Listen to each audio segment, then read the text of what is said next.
Namaskar. On behalf of Nemi Nidhi and Natarang Pratishthan, we are very happy to welcome you all this evening for the 12th Nemi Chandra Jain Memorial Lecture.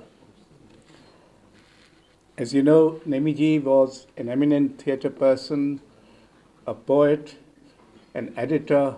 He created one of the most outstanding theatre archives.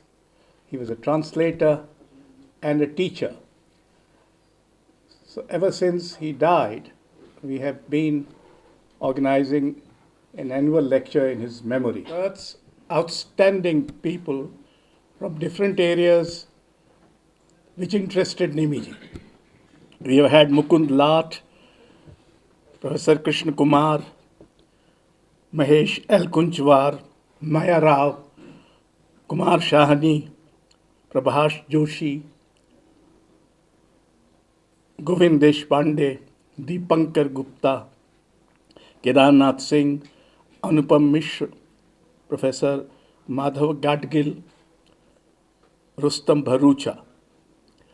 And now is the 12th one, which will be delivered today by the eminent scholar, editor, publisher, translator, lexicographer and bibliophile, Professor Shamik Bandyopadhyay, who luckily happens to be in Delhi for a while. As you know, he is the Rabindranath Tagore National Fellow based in JNU, and among other positions, he has held our visiting professor and ICCR chair at Frye University, Berlin, Vice Chairman, National School of Drama, Research Professor, Asiatic Society, Producer Emeritus AIR and Doordarshan, Member of the Sangeet Natak Academy, Central Board of Film Certification, Regional Editor OUP, Kolkata, and Founder Editor, Seagull Books and Thema. He has written extensively on Indian theatre, translated Badal Sarkar and Mahashweta Devi, interviewed eminent film and theatre personalities, and has travelled many parts of the world, Asia, Soviet Union, Europe, and America, giving lectures and participating in international seminars. This evening, Professor Shamik Bandyopadhyay will be talking to us on the theme towards a historiography of Indian theatre. May I invite Shamik Bandyopadhyay, and may I invite Neelam Man Singh, the eminent theatre person, to present him with a bouquet.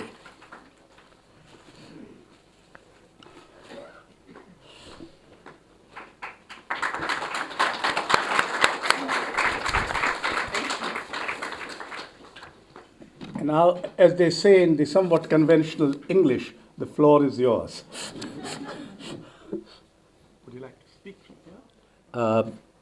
When my old friend Kirti first proposed that I should be talking this evening in memory of Nemiji, I sent her this theme, and she was a little scared and sent me a warning that if I should choose something more topical. It will be topical in the sense that I am engaged at the moment in a project in which I am trying to answer a very, very basic question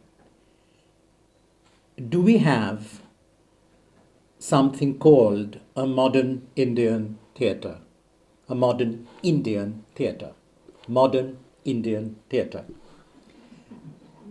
And is there any way, if there is a modern Indian theatre, is there any way that we can write a history of that?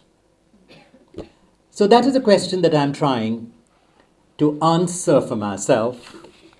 And I have some very preliminary observations, some foundational questions around this theme.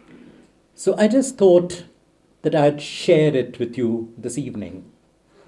And particularly from the idea that if Nemiji had been around, I would have loved to spend a long time with him talking about this and sharing ideas with him.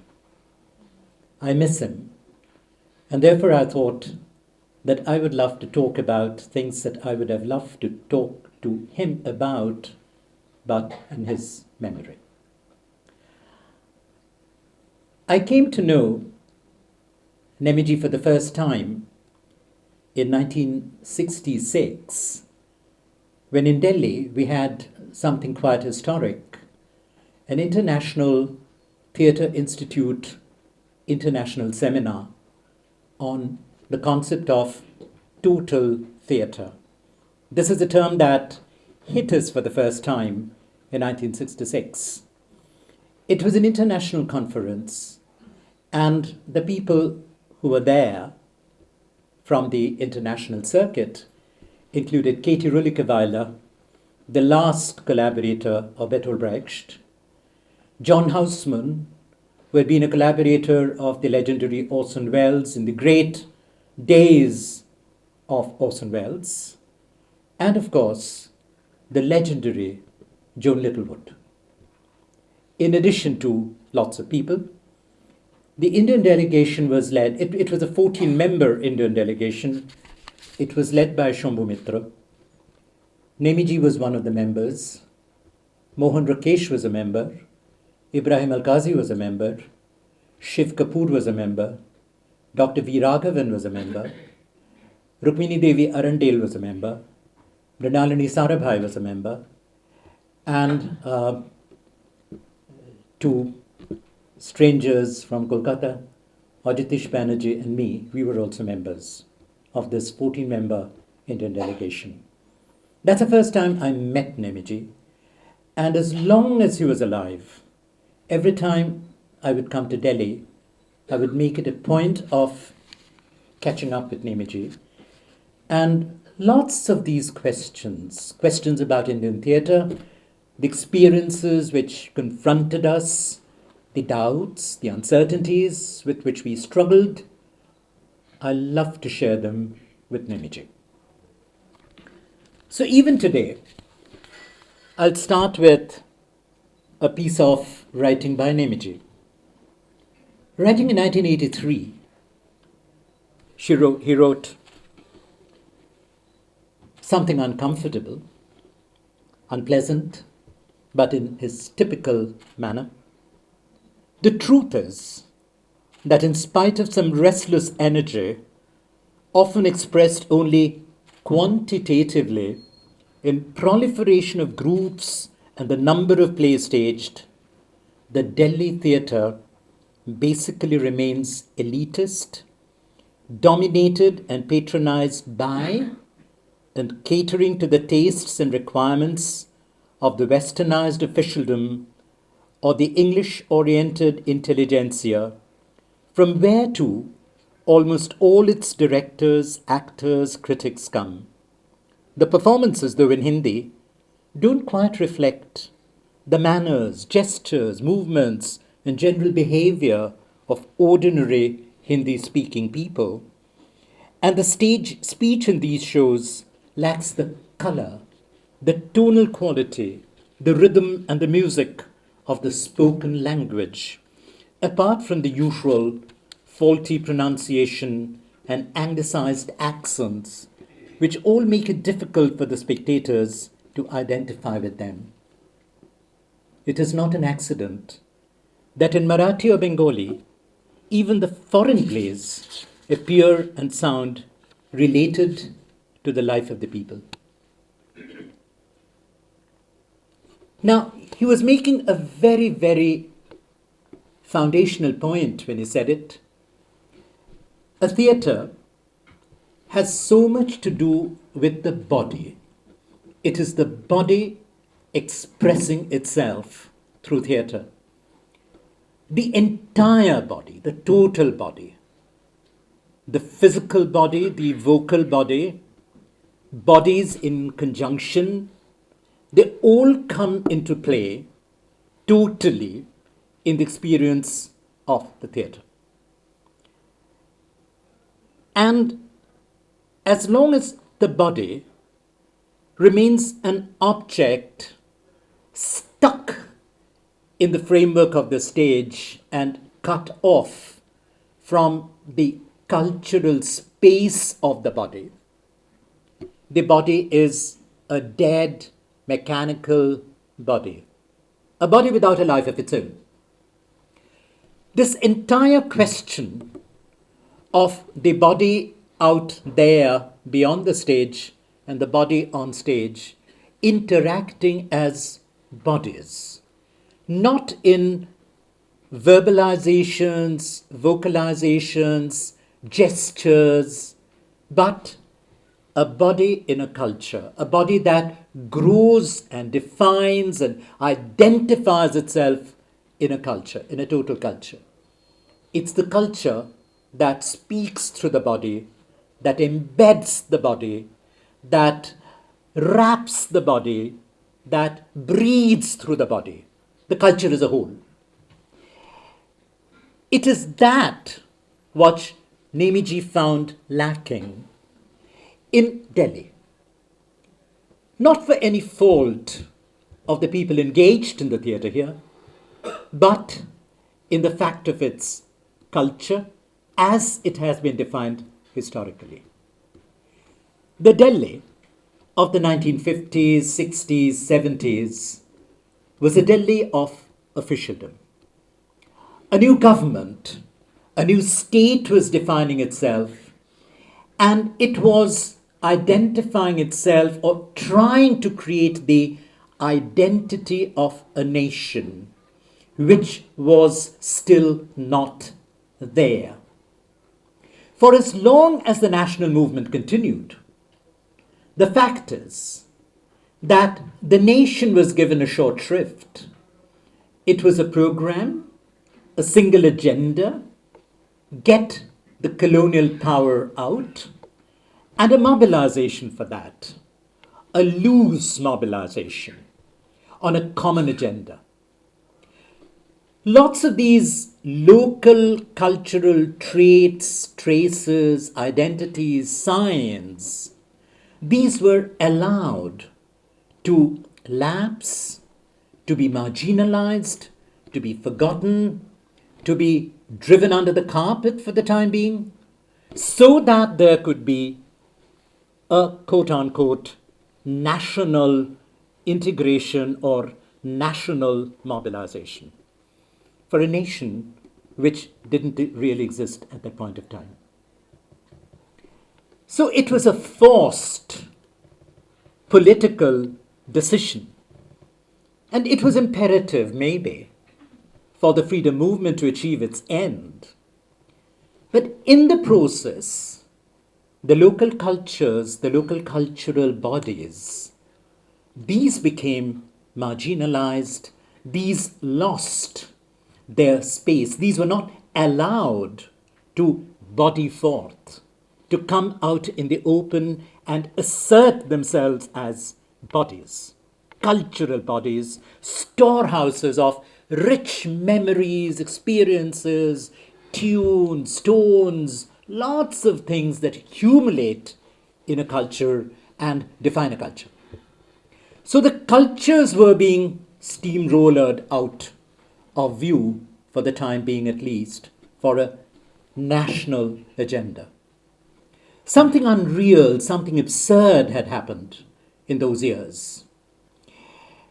And obviously, the national bodies with the national voices, which had been left in the lurch for all these years, they were waiting to surface immediately after independence, naturally. And once India was independent, there was already a tension coming into being. A state which was identifying itself as a new nation state in the international scenario, mapping itself out there, locating itself, and needed to have a national identity. And the nation, a nation divided into segmental cultures, but cultures so strongly rooted, with long histories and long traditions, trying to assert themselves for the first time.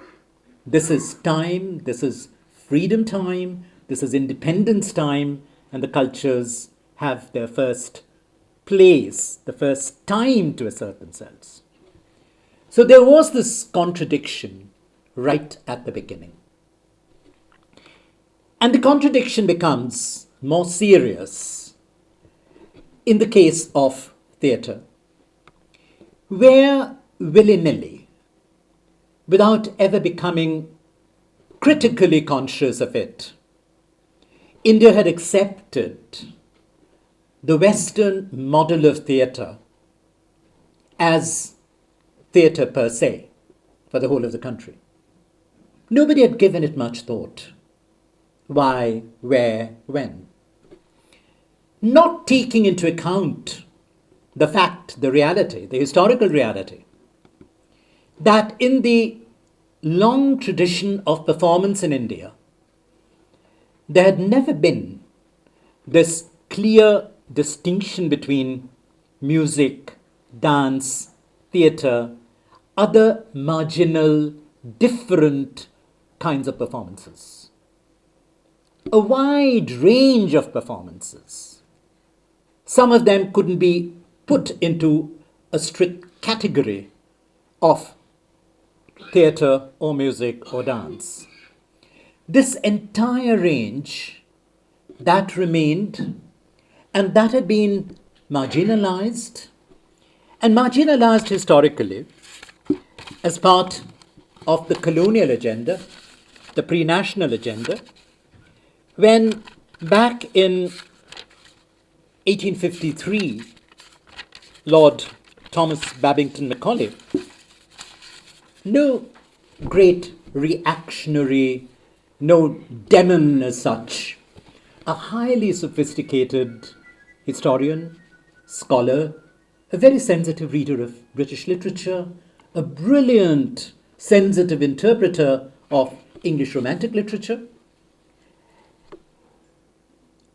In A Minute in Education, dated 2nd February 1853, Macaulay wrote, "We must, at present, do our best to form a class who may be interpreters between us and the millions whom we govern. A class of persons, Indian in blood and colour, but English in tastes, in opinions, in morals, and in intellect.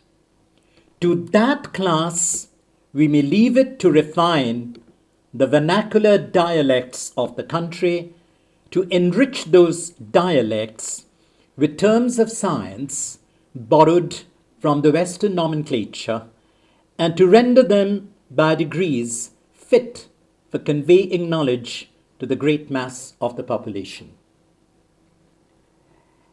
And as this agenda was officially adopted by the colonial government, there was a conscious attempt in which they succeeded fairly well with the Western educated intelligentsia, who were only Indian in blood and colour, but English in tastes, in opinions, in morals, and in intellect, to reject the entire indigenous, natural, national cultures of India. It was important for the colonial administration to create this class, a class of agents, a class of compradors, a class of exploiters working on behalf of the colonial masters. They had to be so strongly alienated from the people of the country culturally that they would feel no compunction when it came to exploiting these people and taking away whatever they had for enriching the colonial project. It was important to create this cultural alienation. They would remain Indian in blood and color, but they would lose their Indian bodies, their cultural bodies. This was important. So there was a conscious effacement, a conscious erasure of the cultural history of the people. Without any support, with the new landed aristocracy moving into the cities, the old patronage systems, the old support systems for the local cultures, they got disintegrated, totally dismantled. And this continued for nearly 200 years. So when in the 1950s, as Ashok Vajpayee here would remember, and several of us would remember, when the academy and when the other state institutions started exploring and finding out, relocating the lost cultural traces, they were not traceable around the metropolises. You had to go far into the country, far away from Kolkata, to Birbhum and beyond northern India, northern Bengal, far away from Madras, Madura and beyond, far away from Bombay, beyond Pune, into Satara, Sangli, etc., etc., etc., but not close enough to the metropolises. So all the traces of the local cultures around the metropolises, these had been successfully erased out of existence. And only those territories, those locations, where the long arm of the colonial rulers had not extended, only there the local cultures survived. And the community somehow supported them, nourished them, nurtured them. So they had to be discovered far away from the three metropolises, the centers of colonial power in India. So that whole mode of performance, that culture of Indian performance, which did not have this sharp divide between theatre, dance, music. And even if you come to think of it, this division, even in the European experience, was barely from the 18th century. It's only post-Enlightenment, when with the Enlightenment project, the project of scienticizing knowledge, you have to categorize, you have to break it up and create separate modules, separate sectors. It's only then that they become divided up. So that entire performance continuity of dance, even acrobatics, martial, not arts, but martial practices, martial crafts of living. The word martial arts I find almost sinister. These were not arts. These were life practices.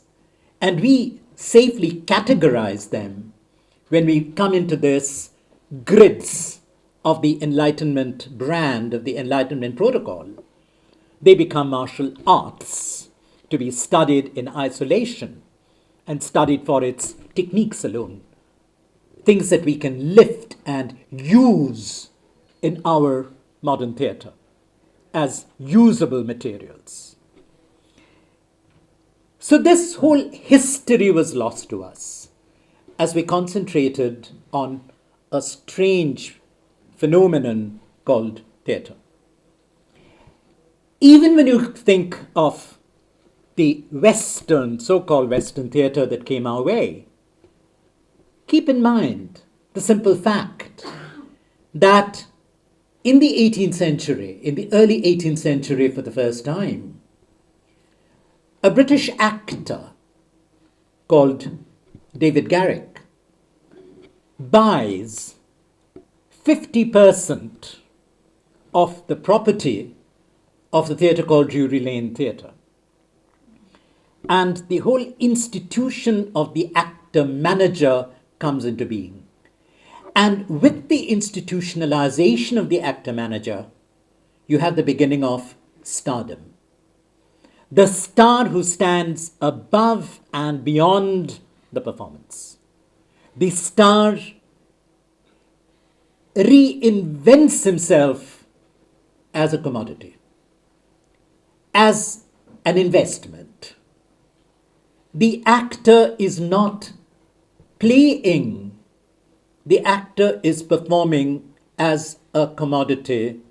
He has invested his actorial skill and his reputation, his standing as an actor, his popularity as an actor, and that is what he plays with, not with the performance.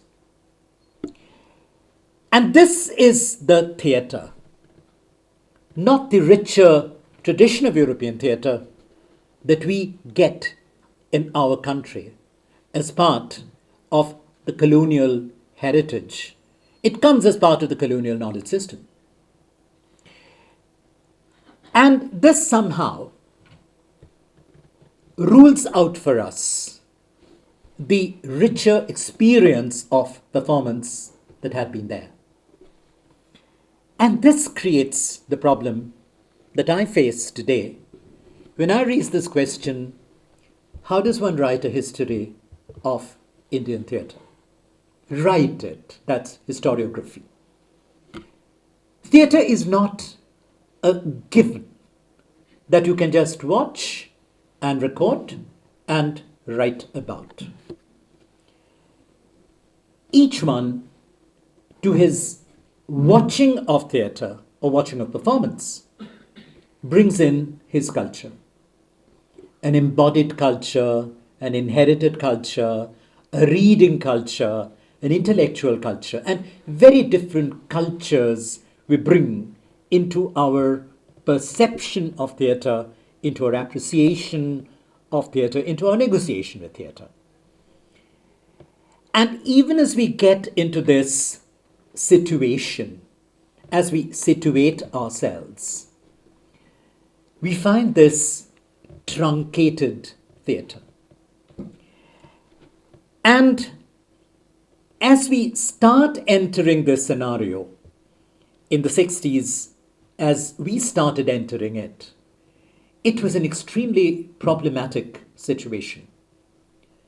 The local cultures were coming into their own slowly and defining themselves, rejecting some of the colonial baggage, but holding on to a lot of that continuously. New theatres were coming into being, but new theatres still truncated, controlled, checked at various levels. And the one complaint that has been almost universal in all the metropolises in India since the 60s has been, we don't have a proper audience. Who supports us? The state should be supporting us more, and then we can survive. We never have really enthusiastic audiences, large audiences coming our way. That has been the perennial problem. Even when we talk of theatres in the past, in the 20s or 30s, which had been very popular, the great actors. Now, as students of theatre history, when we really go into the figures, go into the sizes of the theatre houses, and how many people came, how were the tickets sold, the rates of the tickets, how many shows did a single production last? If you really go into these calculations, they were not such raging successes. Neither Bal Gandharva nor Girish Chandra Ghosh. Not really popular in that sense. And as we moved out of the metropolises, as we moved far away from the metropolises, in those regions, in those areas, where the older forms, the older traditions, which were still a melange of music, acrobatics, jugglery, theatre, dance, circus, a little bit of rituals, all lumped together, they had a more living continuity. And they survived. And they even travelled.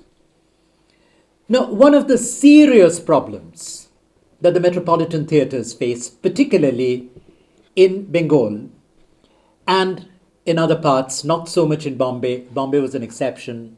I'll get into that story briefly. Theatre didn't travel so much. Theatre got stuck. And by the 1930s, late 1920s and 1930s, in Bengal and in several other places, we had the revolving disc on the theatre. We had gimmickry with lighting. And the more these came into play, travelling became impossible. You couldn't travel because you didn't have the technology to travel. So they got stuck in the theatres. And in the process, they lost out. In Bengal, there was another problem. In the 1920s and 1930s, periods of terrorist insurgency in different parts of Bengal. So it was difficult for theatre companies to travel from Calcutta to any of the districts. There could be a sudden explosion somewhere and they would get stuck, and that would be dangerous. And there were several such cases, and they started travelling. It is only when the professional theatre companies in Calcutta could not travel any longer that the Jatra came into its own. Because the Jatra wouldn't be using the gadgetry. The Jatra would be using a makeshift platform and the people could sit around it. So even if there was any kind of a rupture, the people could just run away and the actors also could run for their lives and the theatre could still continue, which you couldn't do with the baggage of the urban metropolitan theatre of the times. And the Jatra could easily take on a lot of those lost traditions. The music and the dance and the different kind of acting with the audience all around you. This could be used in a completely different manner. I share with you one of my experiences as late as the 1960s where the Jatra continues. I remember an occasion, and in the Jatra stage, it's an arena stage with the audience sitting all around. The evening, I recall, had a gathering of about 7,000 people out in the open, and the action taking place in the middle. A ramp going from the end of the stage to the back of the auditorium virtually, where there was a green room.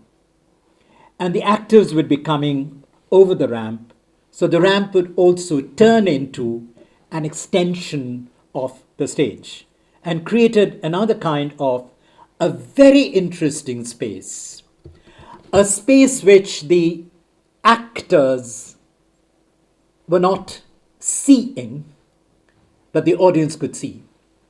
So a different kind of space was being created, a parallel space, beyond the view of the actors, but in the presence of the viewers. And there was this dramatic scene where Siraj-ud-Dawla, the last Nawab of Bengal, approaching Mir Jafar, the general who had betrayed and gone over to the Brits. So you see Mir Jafar on the main stage, and he walks from one end of the stage to the other, and mumbling his speech but voicing it, where he says, am I doing the right thing? Selling my people, my nation, my country to the foreigners? Am I doing the right thing? So struggling with his conscience, but verbally, vocally, and acting it out. An excellent use of the vocalization. It's not the voice to be heard by the people and yet being heard. A very different kind of voice, a very different kind of vocal quality being used, and that comes into play. Brilliant piece of acting. And even as he wavers and doubts on the stage, the audience sees Siraj-ud-Dawla coming up along the ramp, and the tension grows. And Siraj comes up. It was being acted by an actor, one of the legendary old masters, Chota Pony Babu.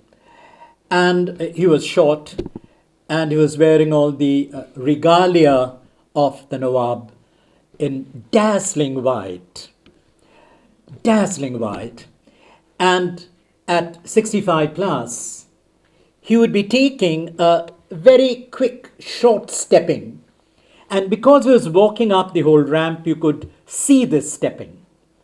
It was a dance-like stepping, very quick, very fast, and very short stepping, to convey the youth of the 19-year-old Siraj. That was all there in that gait, brilliantly timed, rhythmically played. And we adore that walk because it's a long ramp and is coming through it. And we're not looking at Mir Jafar any longer. But the tension is there now. What is going to happen once they confront each other?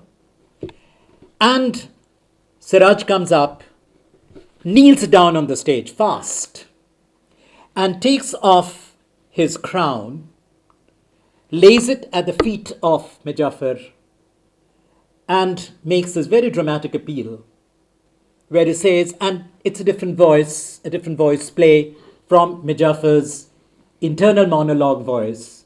This is another kind of voice, and this is a declamatory voice where he says, this Bengal doesn't belong to Hindus or to Muslims.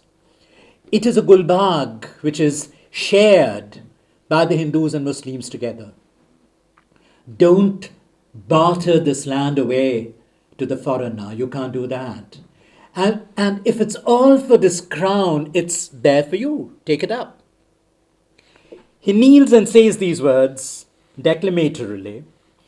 And then for a while, for at least 2 minutes of stage time, he's not saying a word. He's using his eyes to indicate, take it up, lift it up, just lift it up.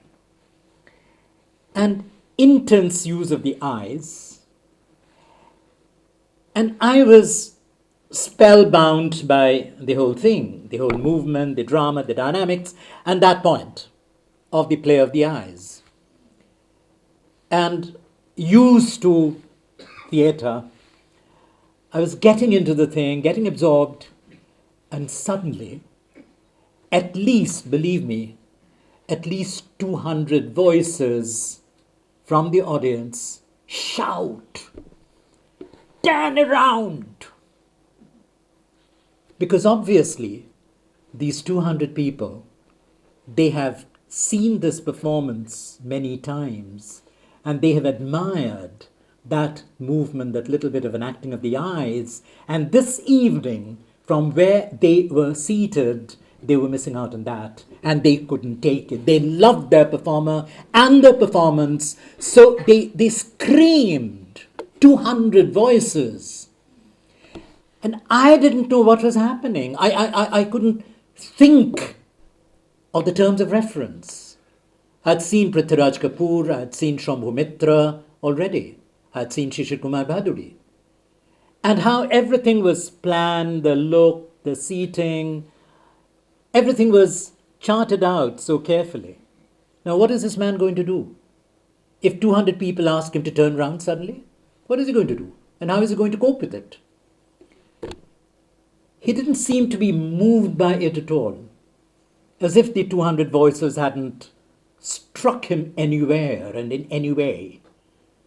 He went on doing his eye work for another half a minute or so. And then, very casually, he lifted up the crown, replaced it, turned round a little, and in the process turned round, and then the eye acting continued. And that part of the auditorium, they were happy. Now, this is a theatre which doesn't fall into the pattern into which we were growing, which we were accepting as our models. But this remained there. I remember yet another instance, and then I'll move on back to history and theory. But sharing these moments, these great moments, it was a night-long performance of a jatra. And another great legendary actor, in fact there were two Phanibhushans. One was Phanibhushan Matilal, the other was Phanibhushan Vidyavinod, two actors. And one was called Chota Phani, the other was called Bada Phani. And the first time we went to interview Chota Phani in the company of Utpal Dutt, who had taken us to interview him. Utpal Dutt was working with the Jatra at that point of time. And very casually and quietly, this great legendary actor who had done that Siraj, he said, I was called Chota because I was short. And he was called Bada because he was tall. We are the same age, okay? So he made it clear right there. And in very normal, casual, friendly, warm terms. So the tall Bada Phani Babu was doing a play one night. And what had happened basically, and again think of the theatre practices, the conventions of the theatre, not just the performance itself, the culture around the performance. Now, every season, the Jatra companies, these are traveling professional companies who travel not just through the state of West Bengal, but also in Assam, in Bihar, in Jharkhand. And there are takers who do not all exclusively Bengali speakers, but the performance has such richness that Hindi speakers, Bhojpuri speakers in these areas in eastern Bihar, they would also come for the Bengali Jatra, because it was a language which allowed for that kind of sharing. And every year the Jatra companies would be reconstituted. There are, at this point of time, there are about 20. In the 60s and 70s, there were about 40 companies around. The companies would change their actors every year. Buying and selling and bartering of actors, this went on. And this particular year, Bada Phani Babu was with one particular company. Another company, a weaker company, was performing for a night performance, a whole night performance. And not enough tickets had sold. They were not good enough, they were not well known enough. So they had gone over to Bada Phani Babu, who was a very generous person, warm-hearted person, and pleaded with him, why don't you do the lead role for us this night, only for this night. Otherwise we can't sell tickets, we'll be losers. And the generous Bada Phani Babu agreed to do that night's role. because he had done this role 20 years earlier and had been quite a crowd puller in those days in that role, the role of Raja Devi Das. And Raja Devi Das is one of these apocryphal Hindu Rajas of Bengal fighting against the Mughals, a last-ditch battle against the Mughals, and would eventually lose out, naturally. But a great patriotic figure. The night started at about 12 o'clock. It would continue till 4:30 in the morning or 5 in the morning. And it was a full house, 7,000, 8,000 people all over. And the night started, it was terrible. Badapani Babu didn't know his part. So every 10 minutes or 12 minutes, he would go to the end of the arena stage and bend for a prompter to prompt him his lines, and he'll take over from there and come back. This goes on. And the rest of the company is anyway weak. And people had come and people had assembled and people had bought tickets like mad only to see Badapani Babu perform. It was painful. And I had seen Badapani Babu in great roles and I was feeling bad. I said, what is happening? Why did he have to take this on? Around 3:30 in the night, or nearer to 4 o'clock, people were grumbling quite loudly. They were making themselves heard. People were shouting, why did you have to do this? We bought our tickets for you. They're trying to open a conversation with Badapani Babu even. And this was continuing. It was in a shambles, the entire performance. It was nearing 5 o'clock. The first streaks of dawn, the first streaks of light. It was over for all practical purposes. And people were really loud in their disavowals and disapprovals. And this is virtually the last scene. And somebody comes in and tells Raja Devi Das, your son has been killed, your general has been killed in the battlefield. It's time we surrender. And Devi Das says, no, I'll go announce, tell the army that I'm going to take on the leadership, I'm going to take on the generalship, and we'll fight to the end. He makes that statement, and then the man goes off, he's alone on the stage. He walks up to the edge of the stage, suddenly stops there. And the entire audience also is silenced for a while. They had been grumbling, commenting all through. They go into a silence. They know something is going to happen. And the actor is going to do something for them, the audience, directly. Not for the performance, not for the play, not for anybody, but for them. Suddenly that bonding happened. And I could feel something in the air, something thrilling happening. He came back to the center of the stage, slowly, knelt down on the stage. He was a tall man, so quite a tall figure, even when he's kneeling. And he bends his head down to the floor, totally, entirely.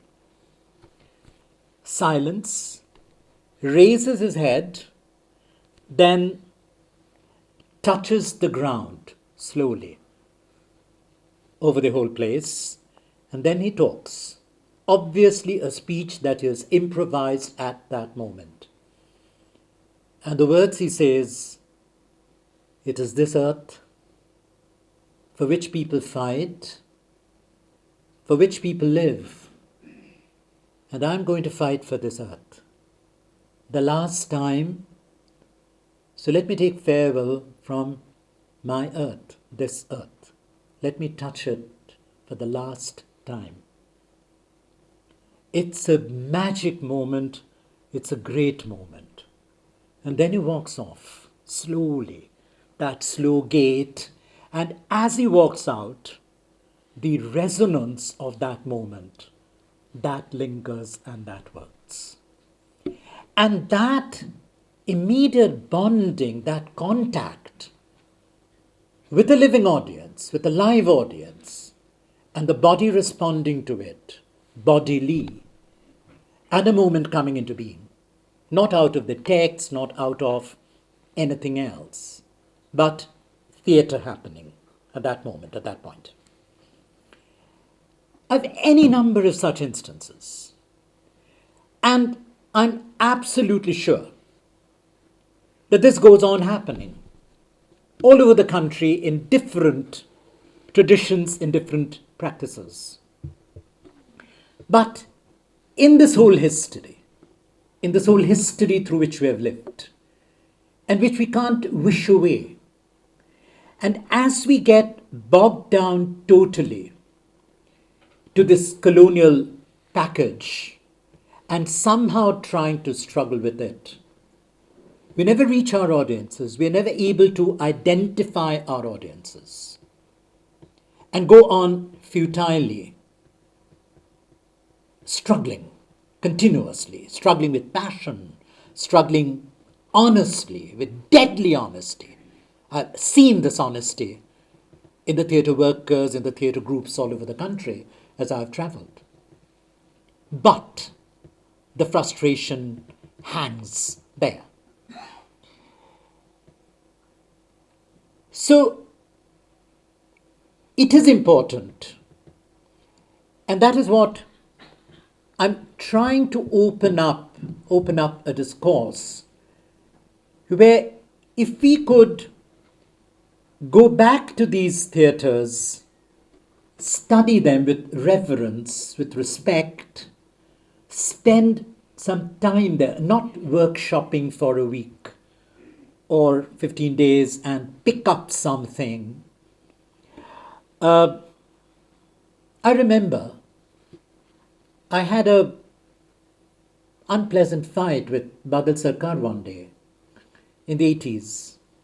And that's, at one point, some of my older friends here would remember that I was a great propagator and a fighter and campaigner for Badal Sarkar at one point of time, and then I moved away at one point. When I was out of the country and for a month, and I came back, and I was having a whole series of meetings and dialogues with Badal Babu's group in Kolkata. And when I came back, I heard about a seminar on the martial arts and their relevance to modern theatre, where a lot of the big European Saabs and the Asian Saabs had all been invited.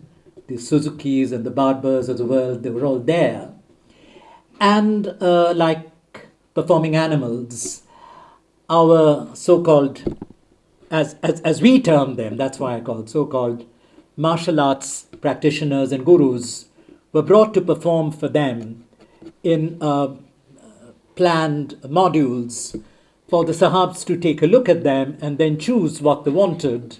And the next time they could hire some of these people over for their trainings in Yakshagana or Kathakali or something. So it was a kind of a trade show, and Badal Babu's group had taken part in it. And we had been talking about the meaning of theatre, the role of the community, capitalism. These are the things that we had been dialoguing for a number of weeks at a stretch. And suddenly the group goes and takes part in it. So the next time I meet them at a meeting in the group, I raise this question: how could you go there? And why did you go there? And one of the leading members of the group very casually says, well, we want to use them. And I immediately hit back, but wasn't the colonials, and you have been talking about the colonial history, how they exploited us, how they grabbed our things, how they made use of our things. And aren't you doing the same thing? And Badal Babu very roughly and rudely shut me up and said, Shomik, you live in the city, but they live outside the city and they have to catch a train. So maybe we stop the session here. And that was the end of my dialogue and conversations with Badal Sarkar for the rest of his life. So somehow, even the activists, even those who try to question and critique the colonial package, the colonial history, and try to reconstruct a history, build a new history, and a new historiography, write a new history for Indian theatre, even they trip up at one point and fall into the trap, where even an Indian theatre worker trying to get out of the colonial bindings falls into the same trap and would like to pick up some of the martial arts or techniques and practices and use them. And in a way, at one point, and with that I close, isn't the state carrying out, following out still Macaulay's agenda in a way, creating, just change a few words here and there, the state still wants a class of persons, Indian in blood and colour, but instead of the word English, bring in the word global, in tastes, in opinions, in morals, and in intellect.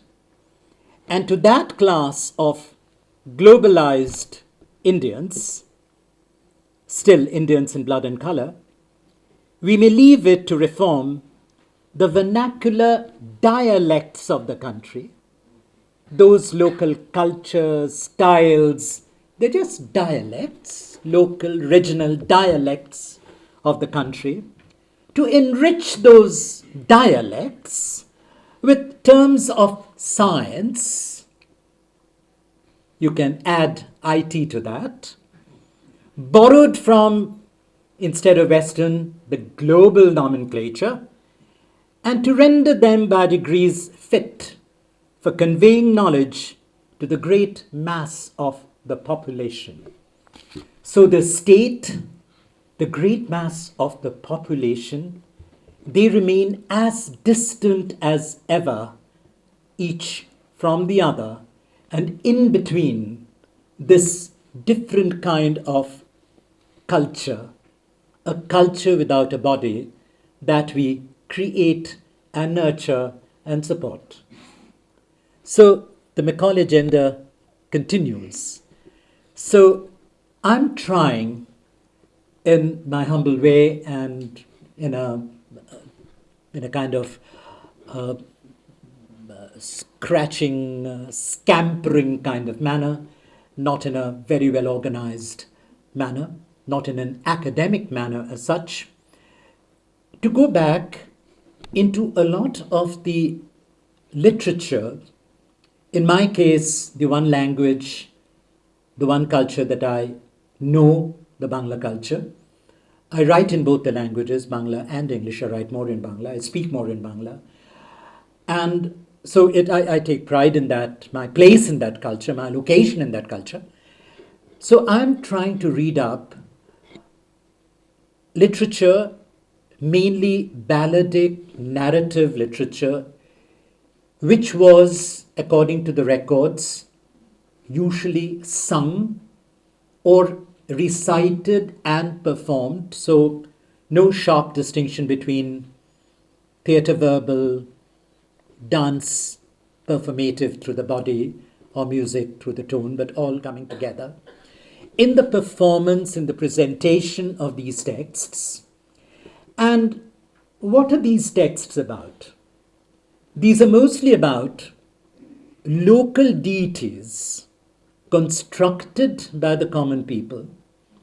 And these local deities, these gods and goddesses, mostly goddesses, rarely gods, who try to get a place and claim their place in the larger Hindu pantheon. And how they fight for that. How they twist and turn and persecute the merchants, the traders, the Brahmins, the priests, to get their place in the pantheon. And the people are with them, because they are goddesses created projected, produced by the people.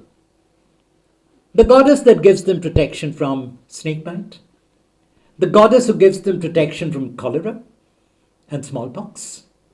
So there are their gods and goddesses, and their gods and goddesses fighting against the gods and goddesses of the upper castes, the powerful, the wealthy, the affluent. So as they tell these stories, and these are not plain narratives, these are narratives that are shared in a performative space through singing, dancing, music, performance, standing up and performing pieces, all that. This whole new, a different performance culture is in the making all the time, churning all the time. And interestingly enough, these are part of an oral tradition which came to be written in pothis, palm leaf manuscripts, as late as the 16th, 17th centuries for the first time. Till then, they were just orally circulating. And as late as 1911, when the Calcutta University for the first time opened a department for modern Indian languages, that there was a concerted effort, an organized effort to gather these pothis from different personal collections or temples or wherever they were, bring them to the university, to the academy, and collate them, study them, and produce authoritative, authorized texts with annotations, explanations. The language had changed. So it is not really an enormous body of literature as such. And I think if I get my 2 years or 3 years, I can read all of that up, the entire body of work, and try to bring out from there the traces of old performance, because they are describing their entire way of life, everything that happens in their life, and in the dealings with these deities that they are projecting and creating. And through that, if I can tease out a pre-colonial history of that seamless continuity of performance that embraces theatre, music, dance, martial arts, jugglery, rituals, all kinds of practices, a total performance, and maybe the vision of total theatre that Nemiji and I and several others of us addressed for the first time back in 1966. My mind goes back to those days, to Nemiji, and once again, I'd have loved to talk all these things over with Nemiji. Thank you. Time for you to ask questions or make brief comments.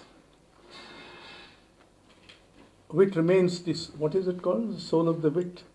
Brevity remains the soul of wit. So be brief and say something or ask something. Don't make statements. Go ahead. Yes. From Institute of UN and UNESCO Studies. They just clarification. Mike, just a minute.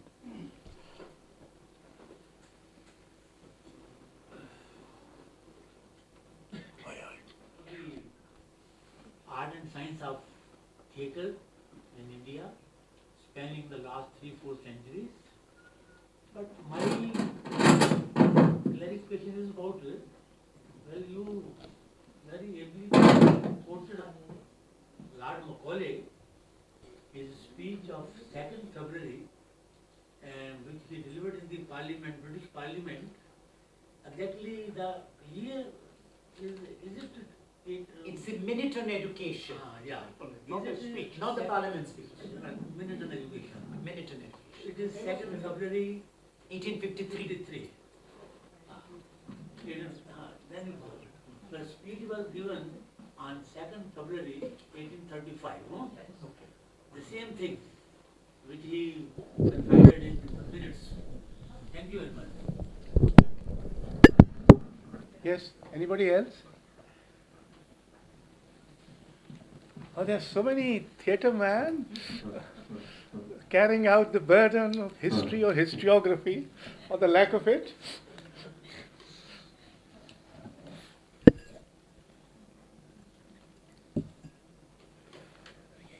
यहीं रहो ताकि I didn't get it. So could you define it? Not in this scholarly, but for the ordinary man.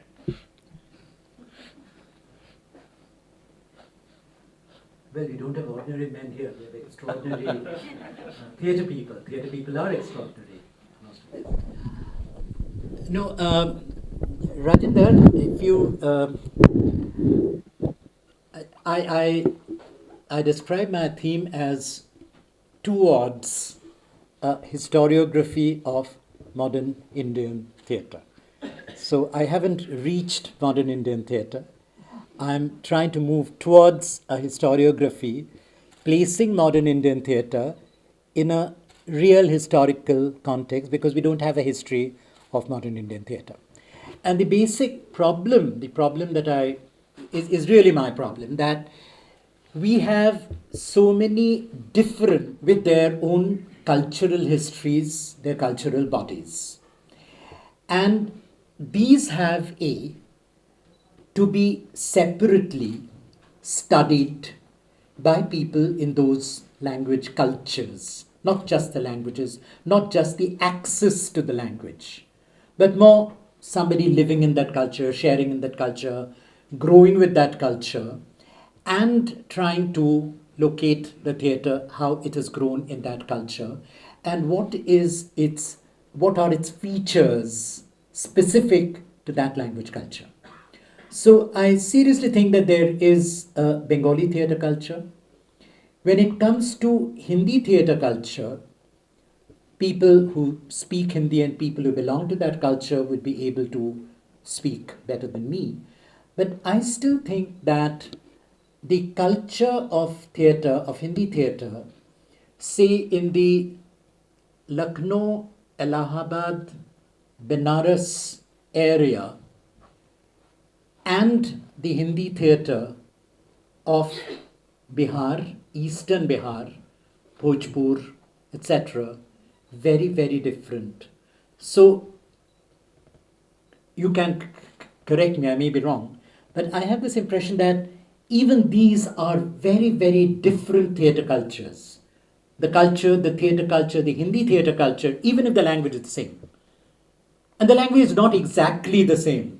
The Hindi that is spoken in Lucknow, Benares, Allahabad, and the Hindi that is spoken there is not the same. So I think there could be several Hindi theatre cultures. It's not even a single Hindi theatre culture. And any attempt to over-standardize in the name of Hindi, you destroy a lot of these nuances, subtleties, wonderful local things. And this is true of smaller language areas, if I should say, like Bengali or Kannada or Malayalam, etc. So if this could be done in a well-planned and a lot of sharing of notes. For example, there's one academic issue about which you and I and Shantana, we have even spoken about on some occasions, where if we could have collections, seriously done collections, anthologies, of critical writing about theatre over the last 200 years or 200 years plus, in the different languages, because most of the time, whatever theatre thinking, whatever theatre criticism we get from the regions, from the different cultures, comes through English, sieved through English, filtered through English. So it's only the minority, like us, I belong to that same tribe, who speak English and who can write English, who give you the story of Bengali theatre, which is not the complete story, which is not the entire story. And the same for the other languages. So it's only the Englishwalas who interpret those theatres as Macaulay wanted them to do.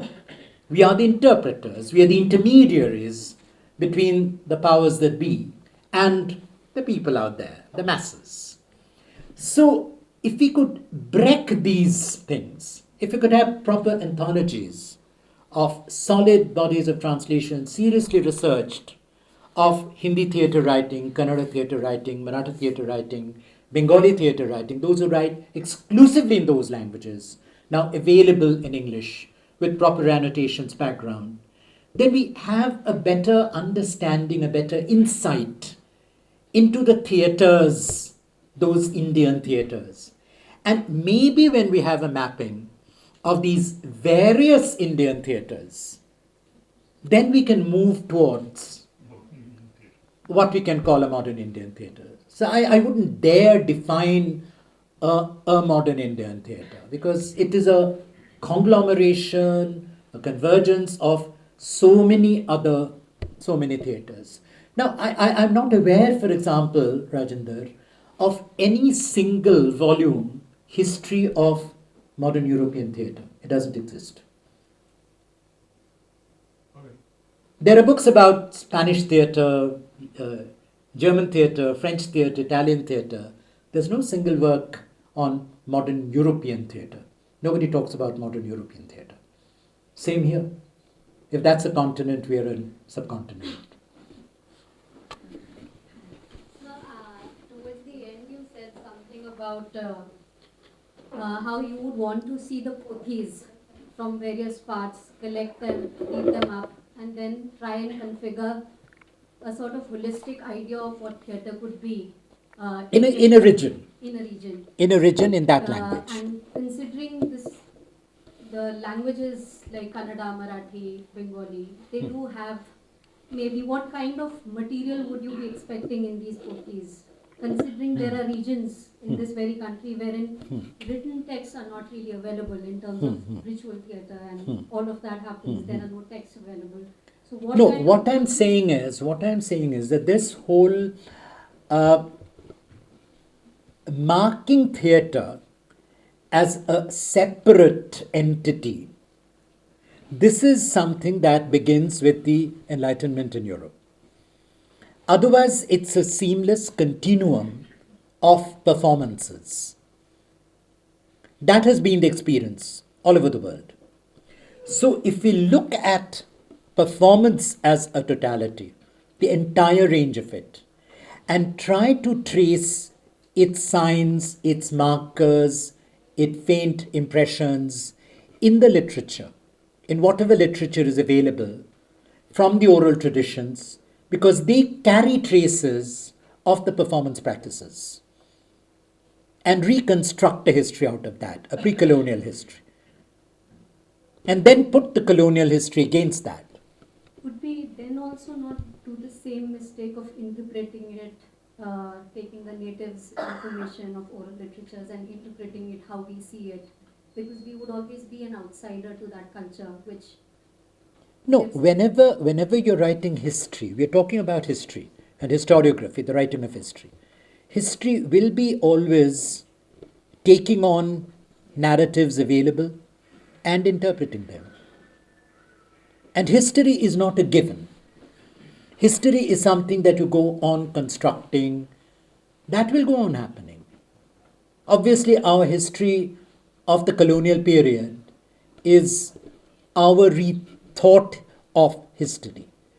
The colonials have another history for our colonial history. That's another history. Our history is another history. Within that, when the subaltern history stream comes in, that's another stream. So that will always be there.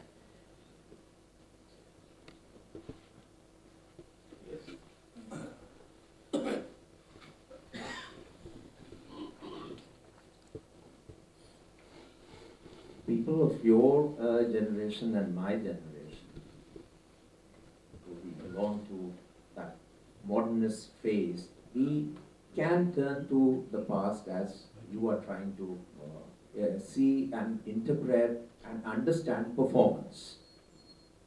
But where does today's youth, where does that youth turn to understand that performance? Okay.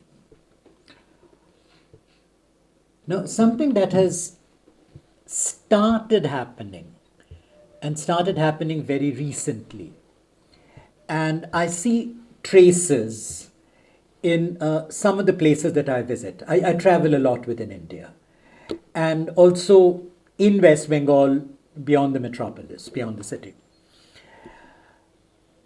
This basic idea, in a very, very loose manner, not in a very well-defined, theorized manner, but the sense of the local, the sensitivity to the local, this is slowly emerging among the youth in a kind of disaffection at a larger level with the state, its politics, its machinery. I would say politically, I talk to a lot of people in small places and small towns also in Bengal and elsewhere, where the feeling is that the electoral process, the democratic machinery, has reached a point where the people at the end, when the results come out, they very often find themselves at a loss. We didn't think this way. We didn't think this is how things would be happening. How did it happen like this?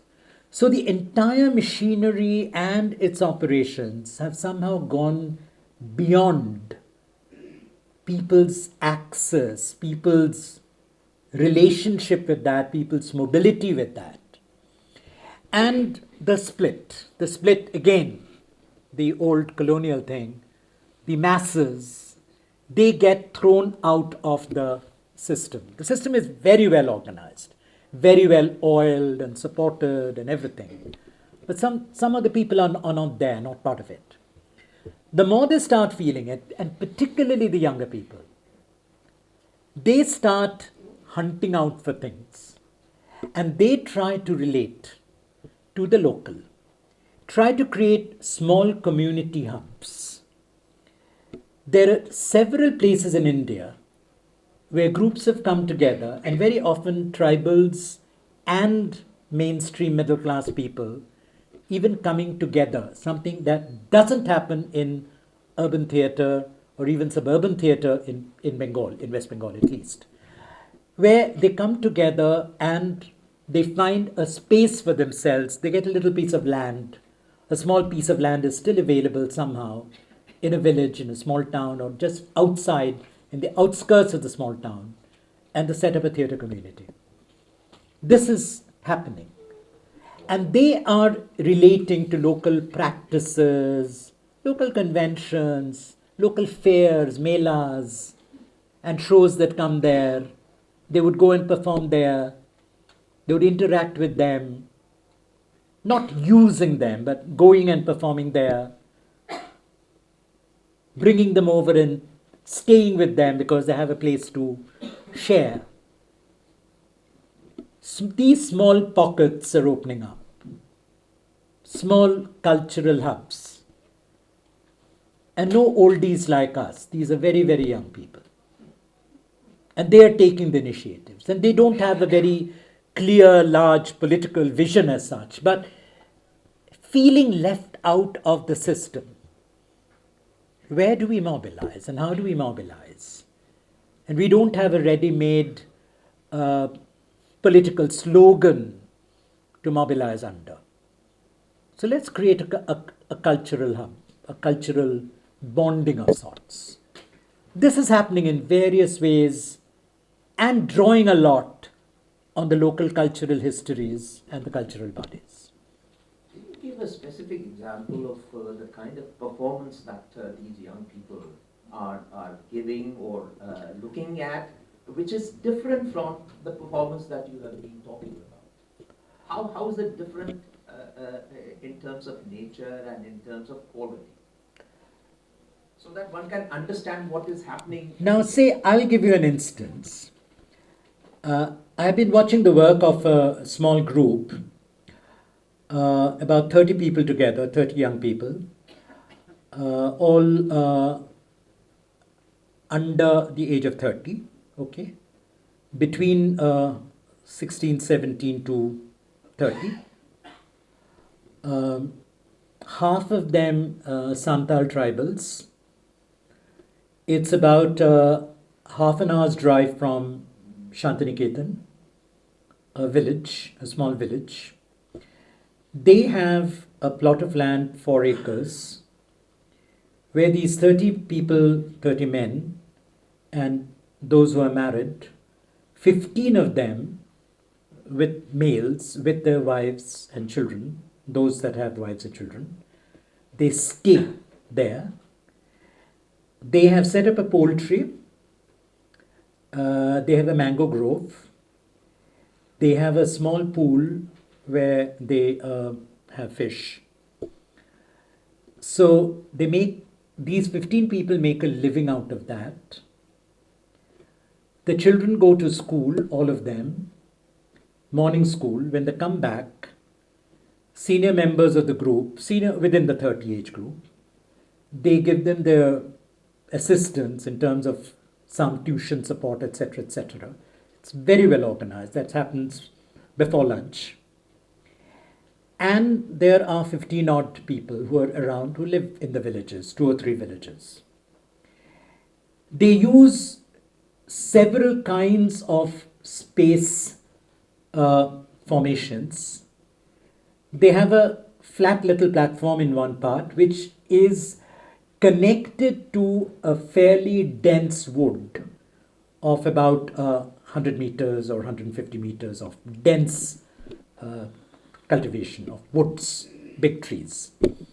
So the stage space, the platform, extends into the wood. So sometimes the action begins in the woods and there are spillovers.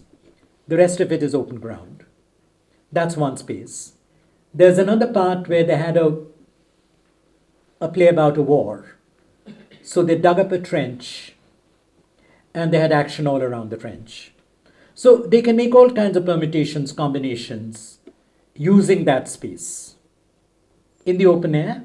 And they have a small, a kind of a mandapam kind of thing where they also do indoor performances, but an open mandapa. All the sides are open, there's only a roof. So different optional areas, spaces for different kinds of plays. A lot of old Santal revolt memories, Santal tribal lore, they come into play, they bring in. They have done a play on Ekalavya, with whom they identify, and they made an Ekalavya play. For Ekalavya becomes an icon for them, which they brought to the Bharangam also on one occasion. Their latest production have been an Ananta Yoga, with the audience sitting on both sides, and in the middle is the battlefield. But so they're experimenting with different theatre idioms, but more with the spaces, the sounds of the spaces, the nature of the spaces, and performing, not traveling too much, but performing to the locals. Lots of villagers from the surrounding villages that come and watch their plays. But now people from Shantiniketan, even from the Vishwabharat University, they have also started coming in. So the audience is growing and they're finding out their way. So one can't still say specifically that this is a new theatre idiom that they have evolved, but trying to create this culture.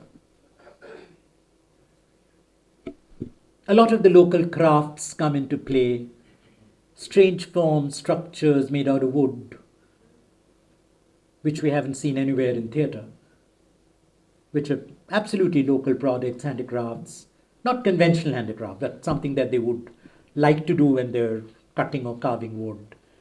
These become part of the play. They become objects, improvised objects.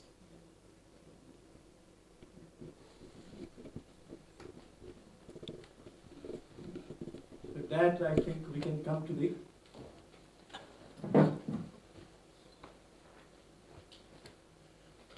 Well, friends, you would agree with me. We have heard a very brilliant lecture, and thank you very much, Shamik Banerjee, for having raised some very interesting questions. If a lot many questions have not been raised at the end, it is because these are two seminal questions and which can't be raised immediately after you have finished. But you have raised important questions, and one of the objectives of the Nemichandra Jain Memorial Lecture Series is to create a critical mass of thinking about theatre in different ways, thinking about other issues of culture and other aspects of literature in new and different ways. So thank you very much, and thank you very much the audience for being here in such large number, although very quiet. I didn't expect this to be such a quiet audience, but then, maybe he has stunned you into silence, and that could also be a tribute to him. Thank you very much.